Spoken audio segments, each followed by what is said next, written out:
TSSF。 Hey guys, I wanted to put together a really quick video on how the mod matrix works. It's kind of confusing to look at, but let's go through it really quick. So the first thing that you're going to notice about the mod matrix is that it comes pre-configured, if you're using the initialization patch anyways, it comes pre-configured with the vibrato. So I'll try to explain what each column does here. So the first one is, I guess maybe it's better to look at these columns as two separate groups. So the source function and then the control function are two separate things. Source function is basically what you would set to control whatever effect that you have it set to. And the control function is kind of like a secondary controller for that. So to use this as an example, the source is step one, and I want to preface this that I'm not going to be explaining steps in this video very deeply. Basically, the long story short is if you see any kind of steps under the source, you'll find them in the steps tab here. And this is the effect that step one is. It's basically it's preset vibrato. It looks like a sine wave, so that's the kind of effect you'll get with it. But if you look at this effect, so step one is the vibrato. Function doesn't have anything set because function is kind of the way the curve is for the effect. And usually you wouldn't really do anything when you have step set, because if you have a secondary controller, in this case, controller one is affecting the depth of the step one, you can change the way that it affects it by clicking the function. So you have a linear fade, you have a squared fade, a cubed fade, or a square root, or switch, which is basically anything under 64 is off, anything above 64 is on. And then, of course, you have the inverse options, which has everything above. It just does it backwards. Your destination column allows you to tell the VST what you want to affect. Now you can tell it to affect individual channels, each effect in the individual channels. You can transpose the course, you can change the detune, the amplifier. You can even modulate samples if you wanted to do that. In this case, because this is a global effect in monotimbral mode, just to briefly explain what monotimbral mode is, it's basically when you play a note, all enabled channels will play at the same time. In polytimbral mode, the only sound that will play is whatever MIDI channel you direct to the VST. So right now I have channel 1 and channel 2, both directed to the VST. If I play notes in either one of them because I'm in monotimbral mode, it's going to play the notes on all channels. So I'm going to set this to polytimbral. And right now I have Marcato link set to channel 1. So if I play any notes in channel 2 over here, you won't actually hear anything because there's nothing set to channel 2 right now. Channel 1 will play everything that's in channel 1. And the point of that is that if I set a modulator on channel 1 for continuous controller 1, then what this is telling you is that it's going to change the detune of the voice for channel 1. Now, I said before, you can set specific effects per channel, and if you wanted to, yeah, you could set detune 1 for channel 1, detune for channel 2, detune for channel 3 on individual lines. And you could have it so that CC1 would control all those lines. The voice function is typically for monotimbral mode, but as you can see, there's not a lot of options in here. There's only amplitude, transpose, and detune. But what the voice does is it allows you to, when you're setting a controller, for example, for this controller's channel 1, or sorry, controller 1, when you're setting an effect on controller 1 in any channel, the voice function will direct, in polytimbral mode, the voice function will direct that controller to the specific channel that you're sending it from. So for example, if I go into channel 1, I play a note, and I add a controller, say this, you can hear it's modulating. Now, if I go into channel 2, well, first of all, let's enable channel 2, and then we'll set another sample just so that we can distinguish the difference between them both. Let's go FM strings. Whoops, I just messed that up. Marcato 1. It's the same sample anyways. And then FM strings 4 for second. So we're going to choose FM strings 4 for the second channel. Okay, so you're hearing it modulate. You can see the mod wheel up because we set the mod wheel in channel 1. But if I were to put a note in channel 2, you can hear it playing, but it's not modulating. That modulation you hear is actually a looped sample. Actually, let's, just for a better example, let's get rid of this string and we'll use a single cycle wave.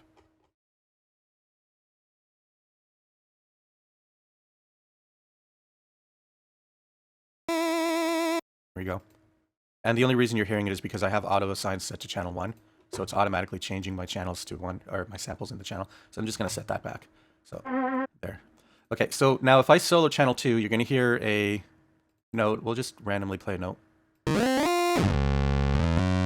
But you can also hear that it's not modulating. And just to reiterate, that's because I don't have a modulator set for channel 2 because of how I had the mod matrix set up. So if I do set one up, and I set it up to maximum, you can hear it modulating.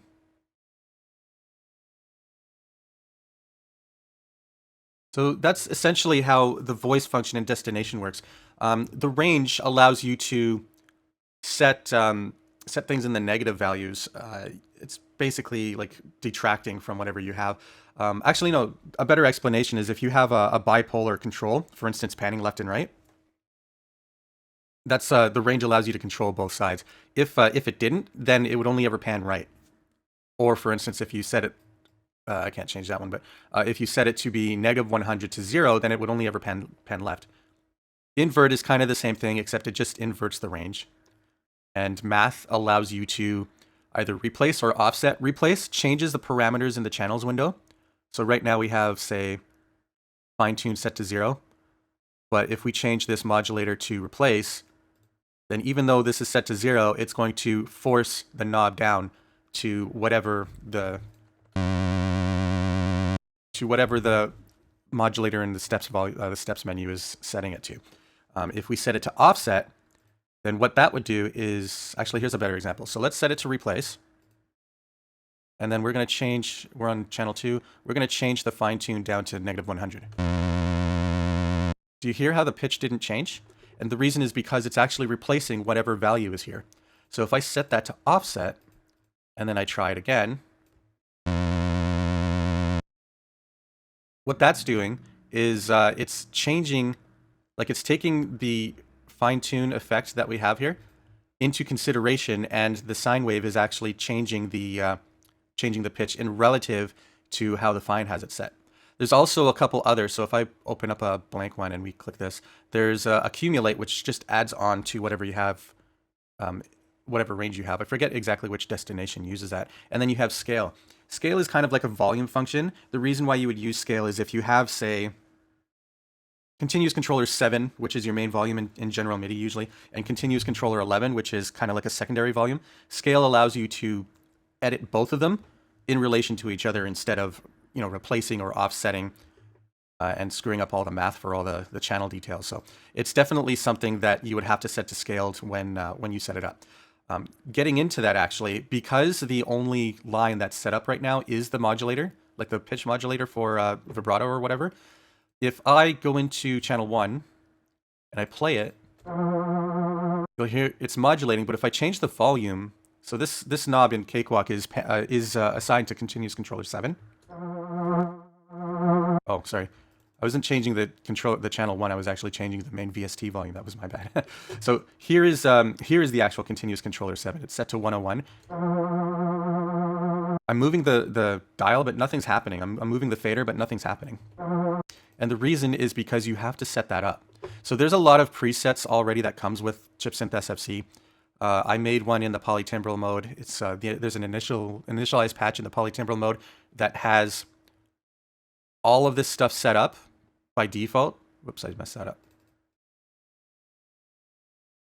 Negative 0 doesn't make sense. All of this stuff is set up by default, so you can see that the panning is set, the amplifier is set for continuous controller 11. You can see that the function is changing the curveness of it to match how general MIDI usually handles volume changes, things like that. Let's delete all. I should have saved that other patch, but that was my bad. That's okay, we got an emu marcato here. So let's delete all that. I don't have a modulator set anymore, so you're... Oh, I got echo set on this preset. Let's just shut that off for a second. Okay. So again, it helps if I highlight the channel. Again, no volume set. If I try changing the panning, it's not going to work. So I'll show you how to set that up very quickly. So if I click Add Modulator, we're going to go to MIDI, Continuous Controller 7. We're going to change the function. You can set it to linear, but squared is more accurate to how general MIDI works. And then we're going to set the destination. There's a couple ways to do it. You can set it in the channel either via amp or amp steps or voice amplitude. If you set it to voice amplitude, you only have one value you have to set. If you set it to a channel number, you'll have to set it for each and every single channel number. If you're setting up Continuous Controller 7 and then Continuous Controller 11, that means you have to make 16 lines with all of those settings in there. So you can set the voice amplitude. It usually works fine. The only issue is that it could use a little bit more CPU power of the VST. So advice from David himself says that it's probably better just to use amp steps. And now when I play a note, you'll hear that the volume actually, let's set to the Math 2 scale. You'll hear that the volume fader actually affects the volume of the sound now.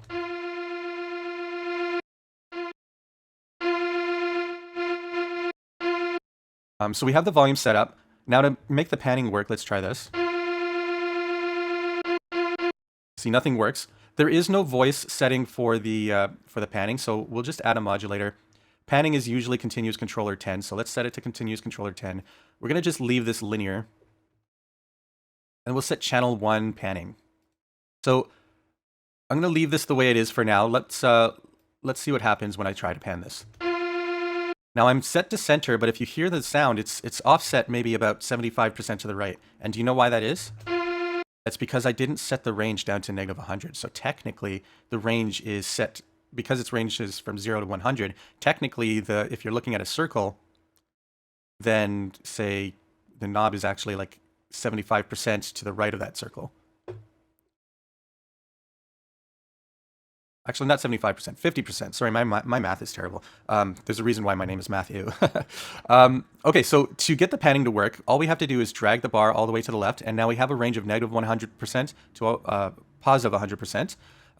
We have it set to replace, so let's just set that to offset, and I'll show you why in a second. So now when I play this note, and I change the panning, you can hear the panning actually works now. The reason why I wanted to set that to offset was because if I change my default panning for that track to say, I don't know, a little bit left, I got it to -55, you can hear it playing a little bit to the left, but now when I start changing the panning, it doesn't hard pan right because it's taking this panning setting into consideration. The other thing that you might want to do, well, I was going to talk about panbrellos, but maybe I'll talk about that in the steps video. Yeah, I'll talk about that in the steps video. So there you have Continuous Controller 7 with volume. You have Continuous Controller 10. But again, if we play, let's load up another sample again. We'll just play single cycle. Oh, I just screwed up again. Load.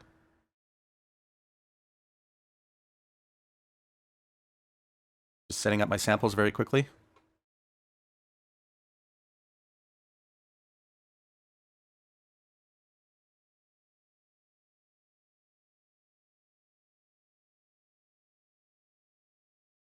Okay, now I have that Marcato set up in channel 1. Oh, but my auto assign is on again. Let's change that back.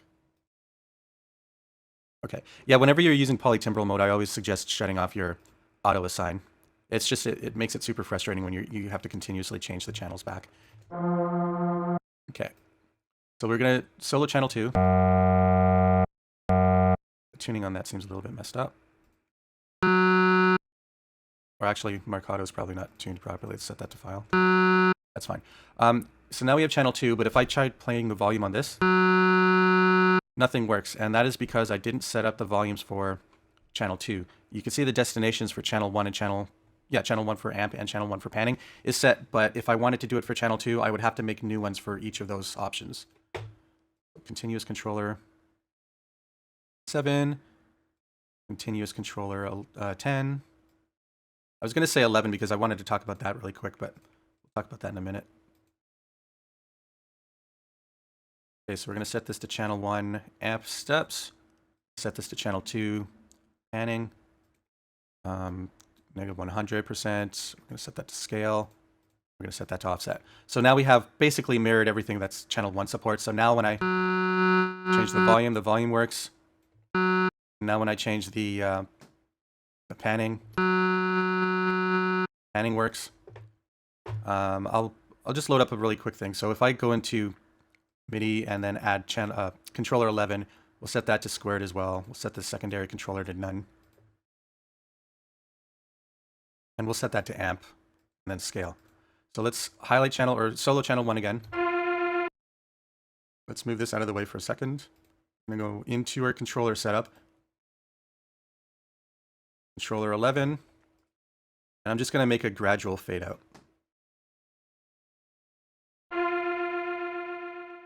So you can hear the gradual fade out is happening because I have controller 11 set up and it's set to scale.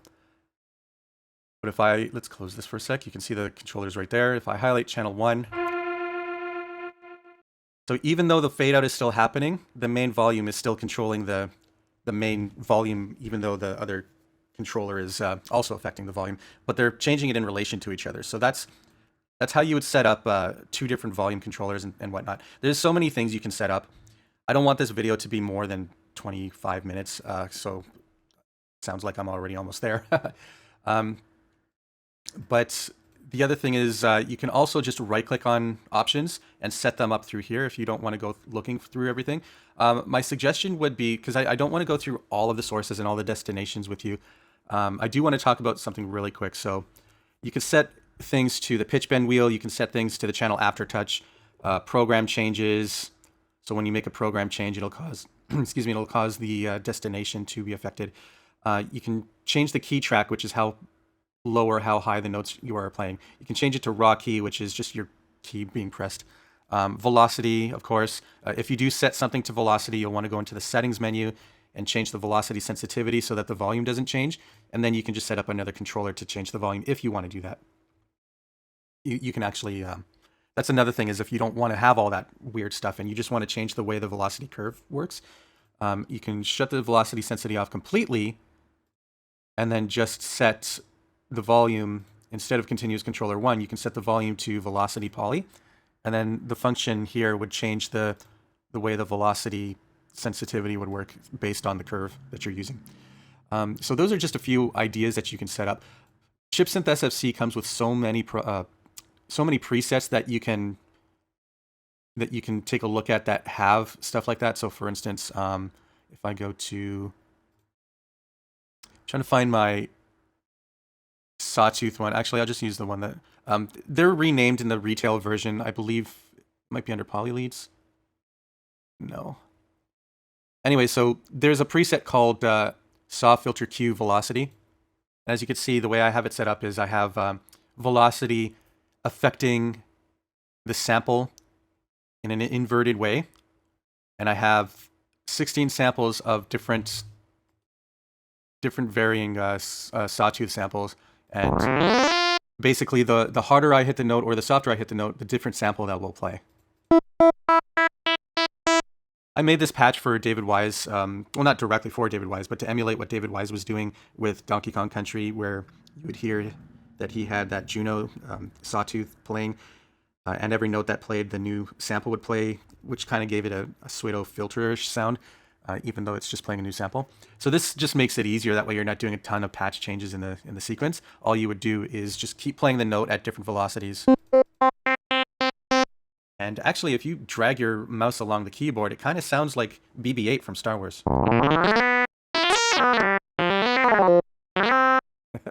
So those are just a couple of the things that you can do. It's super intuitive. It's super powerful. A little bit, well, I say intuitive, but it is a little confusing if you don't exactly know what you're setting up. Again, third time I'm saying this, just look up some of the presets and study what they're doing, and then you'll be able to see exactly what this piece of software can do. It's really powerful if you know exactly what you're doing with it. I'm going to call it for that for there. If you like this information, like, comment, subscribe, whatever you want to do.